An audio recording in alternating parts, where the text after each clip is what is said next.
Kyle Busch, I found this out in my interview, which you'll see on Thursday with Kyle Busch. When we did that interview on Thursday, it was very mellow, and that carried over to the radio this weekend. He was, even after he wrecked in the duels, his interview, he wasn't short. He was mad, you could tell, but he gave an interview, stayed calm, and didn't get defensive or mad. During the duels, after the duels, I told Clint and Mike, I said, wow, I was surprised. Yeah. And that was very much just like the interview that I did with Kyle before the season started.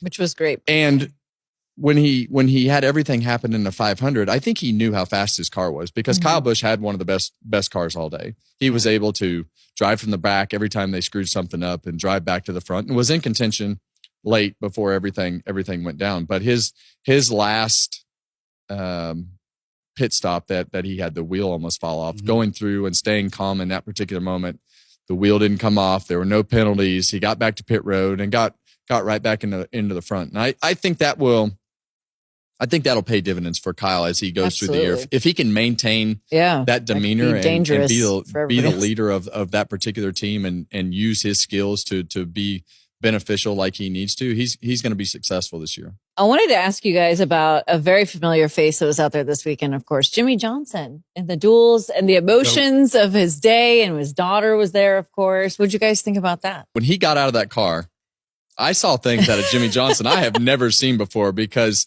he has experienced 7 championships and been on the winning side of a number of things, able to overcome adversity because he knew everything that was behind him, everything that's going on. Now, flip side, he's on the flip side of things as on the team ownership side, responsible for all these sponsors. And you heard it in his interview after the race that he was thinking, oh my God, I got to go up to these suites and I got to stand in front of all these people and I got to tell them why we did not make the biggest race of the year at the Daytona 500 after we've just told them how great we were. But that didn't shock me the most. The thing that shocked me the most was the emotion, and just, you could tell that the anxiety of the situation, and he had a tough time talking, and to see that emotion out of Jimmie Johnson was something that we hadn't all seen before.